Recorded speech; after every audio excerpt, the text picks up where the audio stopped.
একদিন মা এলাকাবাসীর কাছ থেকে এই ঠিকানা জোগাড় করলেন। জোগাড় করে বাবাকে বলতেছেন, এই শোনো, তোমার কাছে একটা আবেদন করি। দুনিয়ার বুকে সন্তান ভুল করতেই পারে, এই জন্য মা বাবা কখনো সেটাকে মনে রাখতে পারে না। আমার মানিক আজকে কতটা বছর হয় আমাদের সঙ্গে কোনো যোগাযোগ নাই। তোমার কাছে আমার একটা আবেদন, এই যে তোমাকে ঠিকানা দিলাম, দয়া করে মেহেরবানি করে তুমি আমার মানিকের কাছে চলে যাও, যেন আমার মানিককে তুমি খুঁজে বের করবা, নিজ চোখে দেখবা আমার মানিকটা কেমন আছে। শেষ বয়সে যাইয়া একটা সন্তান পাইছে।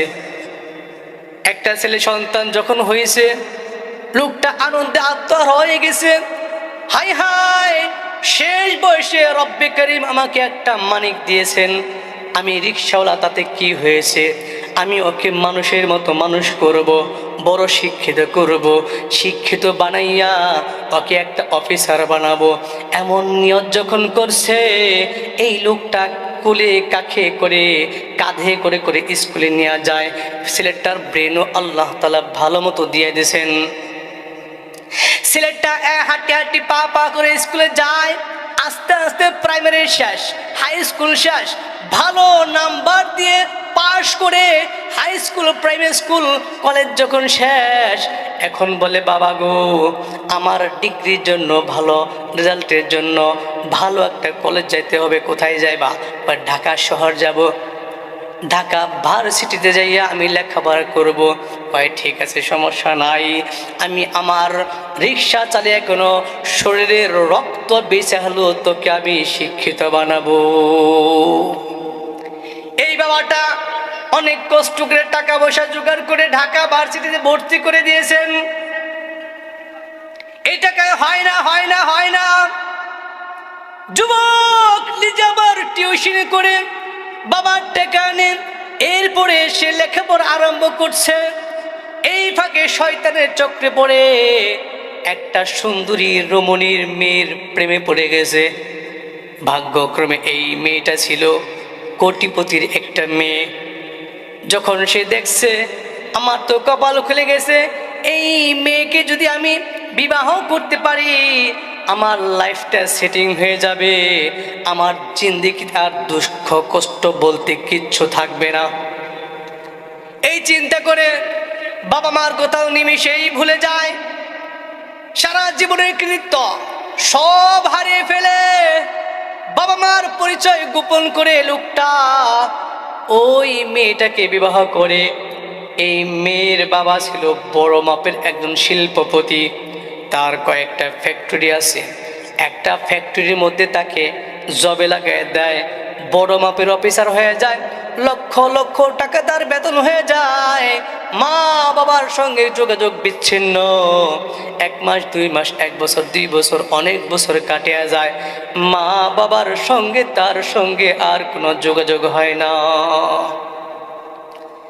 আমার বন্ধুগণ, এদিকে মা আর বাবা একটা মাত্র মানিক তাদের জন্য অপেক্ষায় চাতক পাখির ন্যায় তাকিয়ে থাকে।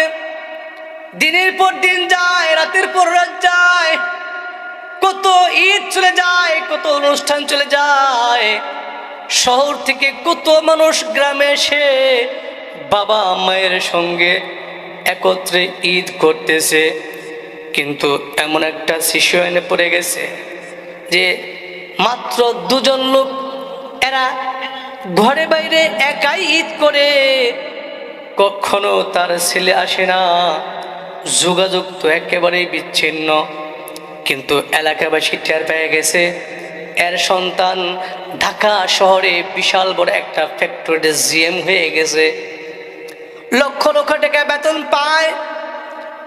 রাস্তায় যখন এই লোকটার সঙ্গে সাক্ষাৎ হয় আর ডেকে বলে, চাচা তোমার কপালটা কত ভালা, তোমার সন্তান ঢাকা শহরে বড় মাপের একটা ফ্যাক্টরির বড় পদের চাকরি করে, বড় অফিসার।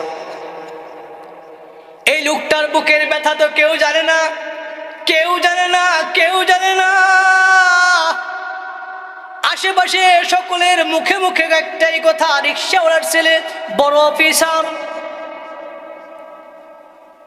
এদিকে মায়ের অসুস্থতা, এই অসুস্থ ব্যক্তির চিকিৎসার জন্য টাকার ব্যবস্থা করতে পারে না। একদিন মা এলাকাবাসীর কাছ থেকে এই ঠিকানা জোগাড় করলেন। জোগাড় করে বাবাকে বলতেছেন, এই শোনো, তোমার কাছে একটা আবেদন করি। দুনিয়ার বুকে সন্তান ভুল করতেই পারে, এই জন্য মা বাবা কখনো সেটাকে মনে রাখতে পারে না। আমার মানিক আজকে কতটা বছর হয় আমাদের সঙ্গে কোনো যোগাযোগ নাই। তোমার কাছে আমার একটা আবেদন, এই যে তোমাকে ঠিকানা দিলাম, দয়া করে মেহেরবানি করে তুমি আমার মানিকের কাছে চলে যাও, যেন আমার মানিককে তুমি খুঁজে বের করবা, নিজ চোখে দেখবা আমার মানিকটা কেমন আছে।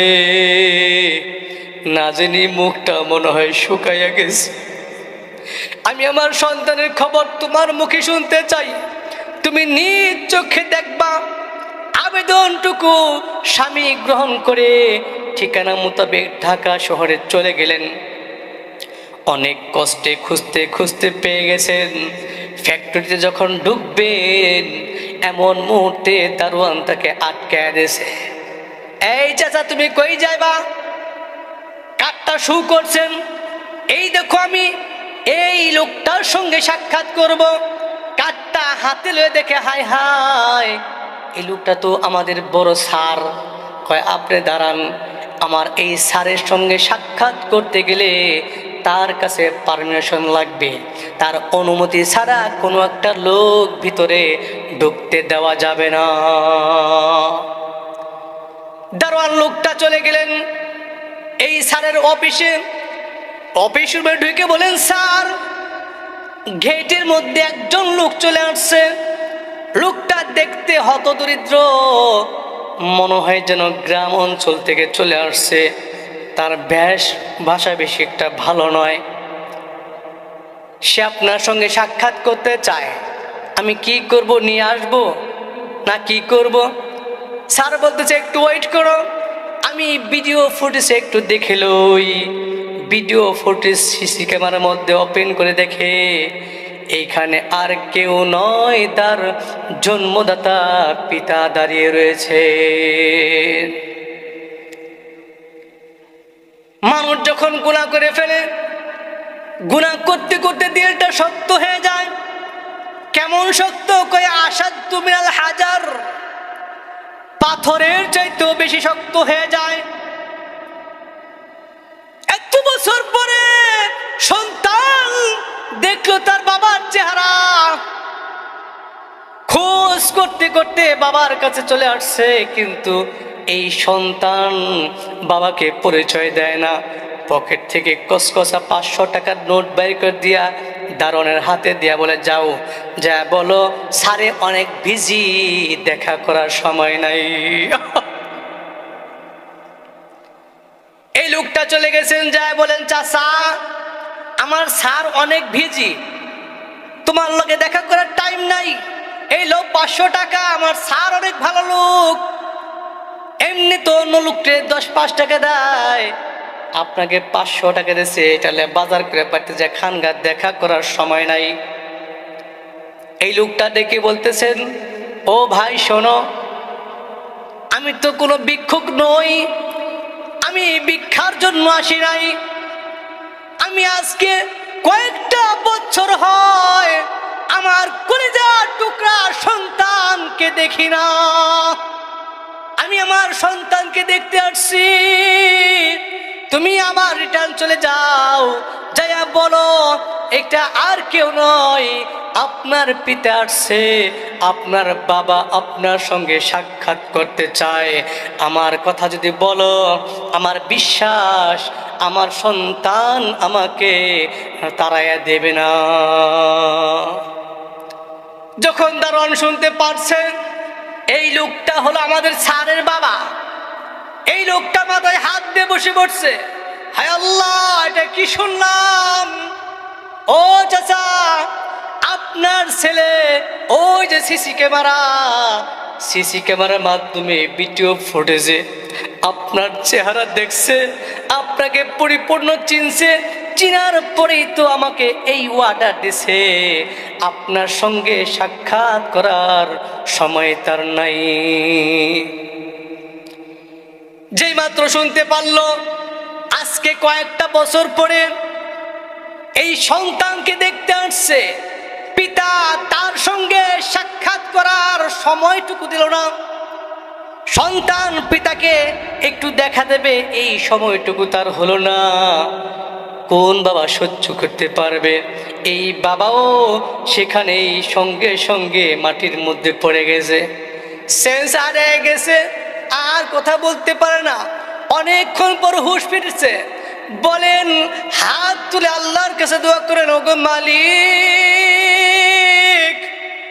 আমার সন্তান আমাকে চিনে না, আজকে দুনিয়ার লোভে পড়া আমি বাবাকে ভুলে গেছি।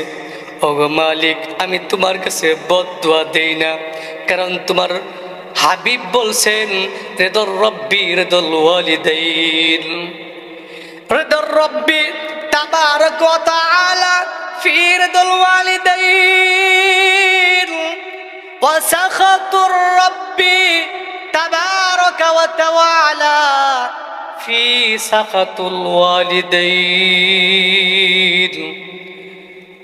তোমার সন্তুষ্ট মালিক বাবা মার সন্তুষ্টির মধ্যেই লুকিয়ে আছে। ওগো মালিক, তোমার অসন্তুষ্টি মা বাবার অসন্তুষ্টির মধ্যেই লুকায়িত। আমি আমার ছেলের সঙ্গে বেঈমানি করব না, তার ব্যাপারে তোমার কাছে বদদুয়া করব না। ও মালিক, তুমি আমার সন্তানকে হেদায়েত দাও, তুমি আমার সন্তানকে বুঝ দাও। এটা বলতে বলতে বাড়ির দিকে রওনা হয়ে গেছে। এখন তার দ্বিতীয় পেরেশানি, আমি আমার বিবিকে কি বলবো? যদি এই ঘটনা খুলে বলি, আমার প্রাণের বিবি সহ্য করতে পারবে কিনা? এই চিন্তা করতে করতে বাড়ির দিকে যায়। দেখা যায় সন্তানের মা ডানা কাটা পাখির মতো, চাতক পাখির ন্যায় তাকিয়ে আছে, রাস্তা আগায়া আগায়া ওটিং করতেছে, অপেক্ষা করতেছে। ওই যে দেখা যায় ছেলের বাবা চলে আসতেছে, এখান থেকে ডাকতেছে, আমার মানিকের কি খবর? ভালো আছে না মন্দ আছে? বলো, জলদি করে বলো, আমি আর কিছু শুনতে চাই না, আমার মানিকের খবরটা বলো। বাবা কিংকর্তব্য বিমূঢ় হয়ে দাঁড়িয়ে রয়েছে, কোনো ভাষা খুঁজে পাচ্ছে না, কি বলবে? বারবার জিজ্ঞেস করলে বলে, তোমার সন্তান আমি বাবাকে চিনে নাই, আমি বাবাকে চিনে নাই, আমি বাবাকে না চিনা গেট থেকে ভিক্ষুকের মতো তাড়িয়ে দিছে। এই কথা যখন শুনছে, মা ঠিক থাকতে পারে নাই, জমনি পড়ে গেছে। এই যে অসুস্থ হয়েছে, দুনিয়ার কোনো ডাক্তার তাকে চিকিৎসা করতে পারে না। মা অসুস্থ হয়ে পড়ে গেছে, আরো অসুস্থতা বেড়ে গেছে।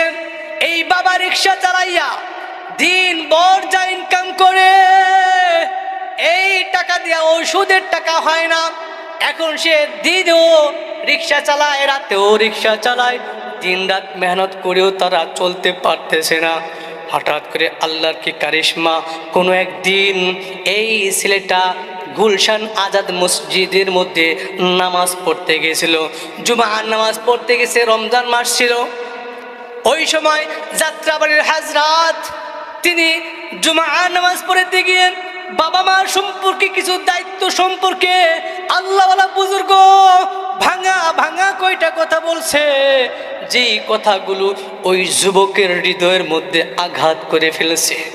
এই যুবকটার হৃদয়ে এতই লাগছে, চোখ বেয়ে বেয়ে পানির ফোঁটাগুলো টকবক টকবক করে পড়তেছিল।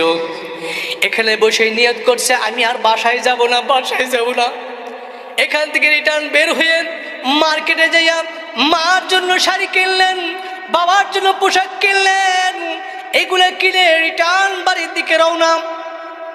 বাড়ির দিকে যাইতে যাইতে সন্ধ্যা হয়ে যায়, এক পর্যায়ে রাত হয়ে যায়, সকল মানুষ তারাবি পড়ে বের হয়ে যায়। সে শহর থেকে গ্রামে যাবে, কোনো রিক্সা খুঁজে পায় না।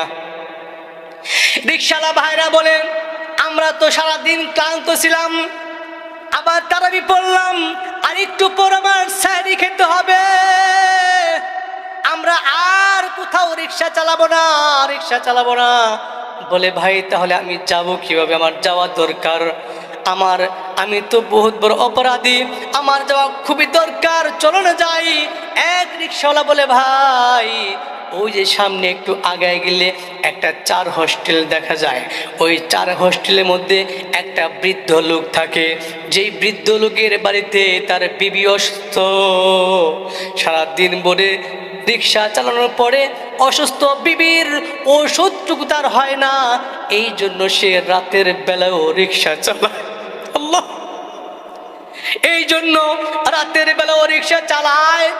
তুমি যদি ওইখানে যাও আর যাই বলো যা টাকা লাগে তার চাইতে বেশি দেব, তাহলে আমার মন কয় ওই লোকটা যাবে, যায় দেখবা মাফলার প্রেসে লোকটা বসে রয়েছে। এই লোকটা যখন চলে গেছেন, যায় দেখেন ঠিক একটা লোক মাফলার প্রেসে বসে আছে। ডেকে বলেন, চাচা অমুক এলাকায় যাব, আপনি যাইবেননি? যখন সন্তানের কণ্ঠটা কানে চলে গেছে, বাবা তো বুঝে ফেলছে আর কেউ নয়, আমার সন্তানের কণ্ঠের মতো কণ্ঠ লাগে। বাবা চাতক পাখির ন্যায় হঠাৎ করে যখন তাকায় দেখছেন, বাস্তবেই তার ছেলে এখানে। তিনি মুখটা ঘুরে ফেললেন, বললেন, হ্যাঁ হ্যাঁ যাব, ভাড়া কত দিতে হবে? ওই সারাদিন রিক্সা পাইছি, বহু টাকা কামাইছি, আজকে তোমাকে আমি ফিরিয়ে দেব, টাকার প্রয়োজন নাই, ওঠো ওঠো, তোমাকে নিয়ে তোমার গন্তব্যে চলে যাই। বাবার রিক্সার মধ্যে সন্তান উঠছে, সন্তান কিন্তু জানে না। হঠাৎ রাস্তার মাঝে বাবা জিজ্ঞেস করে, ও স্যার, আপনি ওই এলাকায় কেন যাইবেন? কি দরকার এত রাত্রে? সন্তান ডেকে বলেন, চাচা যান, আমি অনেক বড় অপরাধী, আমার অপরাধের কোনো শেষ নাই, আমি আমার মা বাবার লগে গাদ্দারি করছি, মায়ের দুধের লগে দুশ্মনী করছি, আমি আমার মা বাবাকে দেখি নাই, কষ্টের দিনগুলা মা বাবা কাঁধে করে আমাকে লালন পালন করছে, কষ্টের দিনগুলো আমাকে পালছে, সুখের দিন পাইয়া আমি মা বাবাকে ভুলে গেছি, সেই মা বাবার কাছে যাই, তাদের পা ধরে ক্ষমা নাই চাইলে জাহান্নাম থেকে বাঁচার আমি সন্তানের উপায় নাই। এই কথা যখন শুনছেন, লোকটা রিক্সা অফ করে দিয়েছে, রিক্সা থেকে লাফ দিয়ে নেমে গেছেন, আর মাফলারটা টান দিয়ে খুলছেন। এই মুহূর্তে জিজ্ঞেস করে, চাচা রিক্সা কেন অফ করলেন? যখন কিনা মাফলারটা খুলে ফেলছেন, দেখে এই রিক্সাওয়ালা আর কেউ নয়, তিনি হলেন তার জন্মদাতা পিতা।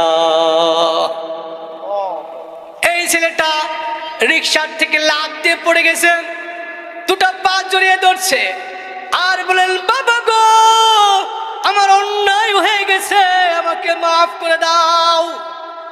বাবা ছেলে জোরাজোরি করে কান্নাকাটি করা আরম্ভ করে দিয়েছে, এখান থেকে বাড়ি চলে গেছে।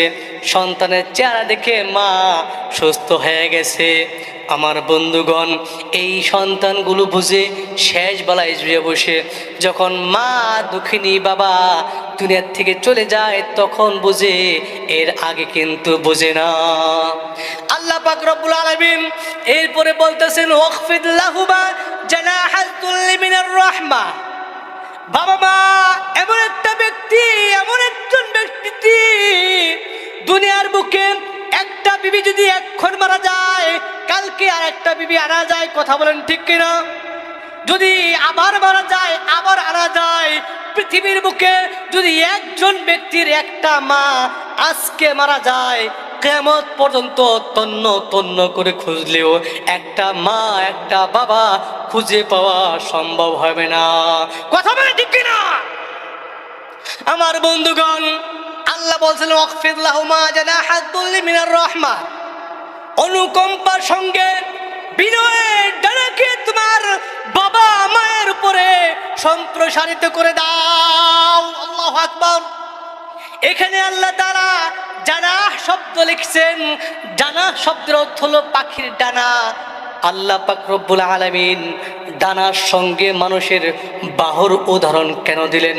তাফসীর বিতরক বলেন, এখানে পাখির লগে এই জন্যই সাদৃশ্য দিয়েছেন, পাখি যেমন বাচ্চাগুলোকে তার ডানার নিচে আশ্রয় দেয়, আবার ওয়াকফিদ মানে বিনয়ের সঙ্গে, মানে ডানার অগ্রভাগকে ডাউনফল করে নিচা কইরা পাখির বাচ্চাগুলা কাছেটাই না পাখা দিয়া এইভাবে ঢাইকা যখন আগলাইয়া তার ভিতরে চলে নিয়ে যায়, ওই সময় বাচ্চাগুলো মনে করে দুনিয়ার এমন কোনো শক্তি নাই আমার মায়ের পাখার নিচ থেকে ছু মেরে আমাকে নিয়ে যেতে পারে। কথা বলে ঠিক না? আমার বন্ধুগণ, ঠিক তদ্রূপ ভাবে একজন সন্তানের কাছে বাবা এবং মা এমন থাকবে, এমন থাকবে, এমন নিরাপদে থাকবে যেন বাবা মা মনে করে আমার সন্তানের আশ্রয়ে আমি বাবা মা এমন ভাবে আছি, দুনিয়ার এমন কোনো ক্ষমতা নাই, এমন কোনো শক্তি নাই আমার সন্তানের নিরাপদ আশ্রয় থেকে আমাকে টেনে বের করতে পারে। এমন ভাবে সন্তানের উপর দায়িত্ব বাবা মাকে আশ্রয় দেওয়া। কারণ হামালাতহু উম্মুহু কুরহা, মা তার সন্তানকে এমন ভাবে কষ্ট করে ধারণ করেছে, যখন সন্তান একটা নুতফা যখন মায়ের গর্ভের মধ্যে ঢুকে, এটাকে যখন 40 দিন পর রক্তপিণ্ড বানায়, তারপরে 40 দিন পর গোশত বানায়, হাড় কচি কচি হাড় দিয়ে বডি স্ট্রাকচার বানায়, এই 10 মাস 10 দিন পর্যন্ত যতটুকু কষ্ট করে, এই কষ্টগুলো দুনিয়ার কোনো পুরুষ করতে পারে না, ঠিক না? বিজ্ঞান প্রমাণ করেছে সন্তানটা প্যাকেটের ভিতরে থাকে, তার পা দুটো মায়ের কলিজার নিচে থাকে, প্রত্যেক 2 ঘন্টায় 20 বার করে এই সন্তানটা লাথি মারে, লাড়াচাড়া দেয়।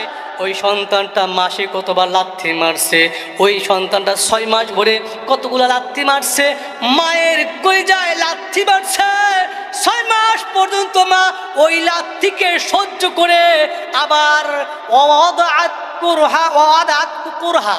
তাকে আবার যখন জন্ম দেন, অর্থাৎ দুনিয়ার মুখ দেখান, ওই সময় মা 20-45 ইউনিট পর্যন্ত যে ব্যথা ওঠে।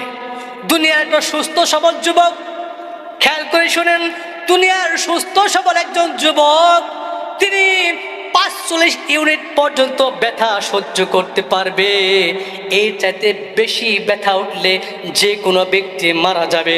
কিন্তু যখন একটা সন্তানকে ভূমিষ্ঠ হয়, প্রসব বেদনা ওঠে, ওই বেদনাটা বিজ্ঞান প্রমাণ করে 57 ইউনিট পর্যন্ত ব্যথা ওঠে। এই ব্যথা কতটুকু ব্যথা? কয় একসাথে এক লগে যদি 20টা হাড় ভেঙে গুঁড়া গুঁড়া হয়ে যায়, যতটুকু ব্যথা হয় একটা মা সন্তান জন্ম দেওয়ার সময় অতটুকু ব্যথা সে সহ্য করে। একজন মাত্র মা জিহ্বায় কামড় দিয়ে সকল ব্যথাকে সহ্য করে সন্তানকে দুনিয়ার মুখ দেখায়। এই মা যেতে বন্ধু, মা যেতে বন্ধু দুনিয়াতে আর কেউ হতে পারে কিনা, ঠিক কিনা? কারণ এত কষ্ট এত সহ্য করার পর যদি একটা পুরুষ তার সন্তানকে ভূমিষ্ঠ করত, আমি তো বলি আমার যদি হইতো, আমি হওয়ার সঙ্গে সঙ্গে একটা আছাড় দিয়ে সন্তানকে দুনিয়ার মুখ দেখার স্বাদ মিটাই দিতাম। কথা বলেন ঠিক কিনা? কিন্তু মা কত বড় বন্ধু, সন্তানকে এক নজর দেখার পরে এই 10 মাস 10 দিনের কষ্ট, এই প্রসব বেদনার কষ্ট এক পলকের মধ্যেই ভুলে যায়। মায়ের মতন বন্ধু ভাবে, মায়ের মতো বন্ধু ভাবে, পেয়েছো কি কেউ বা কবে মায়ের মতন বন্ধু ভাবে পেয়েছো কি কেউ বা কবে পেয়ে যদি থাকো তবে সে তো